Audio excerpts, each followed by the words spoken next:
Many of us grew up hearing stories about the end times, the Dajjal, the Mahdi, and the return of Isa ibn Maryam alayhi salam, about the greatest fitna mankind would ever face, a deceiver so convincing that entire nations would follow him willingly.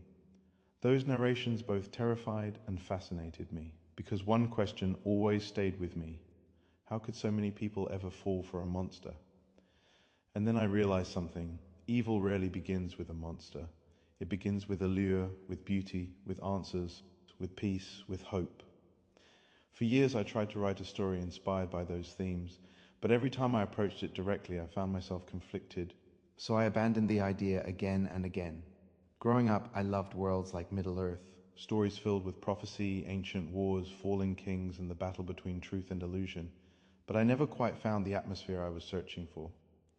I wanted something different, a world inspired by the spiritual atmosphere of Islamic tradition, a story carrying echoes of Quran and Hadith without trying to replace them.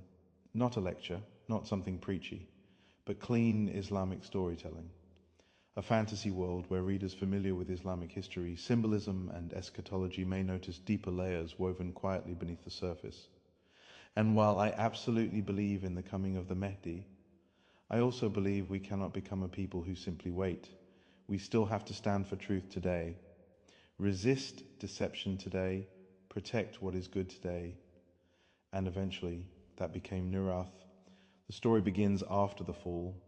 The great warrior Zarkon, once protector of the realm, has been defeated, disgraced, and blamed for horrors he did not commit. Meanwhile, Darajal has risen, a radiant and charismatic figure promising unity, salvation, and peace to the nations of Nurath, while slowly leading humanity towards something far darker. Entire kingdoms now bow to him willingly. Truth itself has become clouded, and hidden beneath it all is the mystery of the Kurath, an ancient tribe feared by Darajal himself. For generations, whispers spread across Nurath that from among their bloodline, a chosen savior would one day rise against the age of deception. But the tribe was massacred, all except perhaps one, a young man named Sayel, the suspected last survivor of the Kurath, a frightened prisoner expected by others to become something extraordinary. Not a hero seeking glory, not someone chasing power, just a young man trying to survive, while the world quietly places impossible expectations upon him. This is Legends of Nurath, and I welcome you into the world of Nurath. Inshallah, I hope it becomes something you can enjoy with your family. A story that embraces our deen while still delivering the wonder, mystery, and adventure. I look forward to you joining us on this journey. May peace be with you.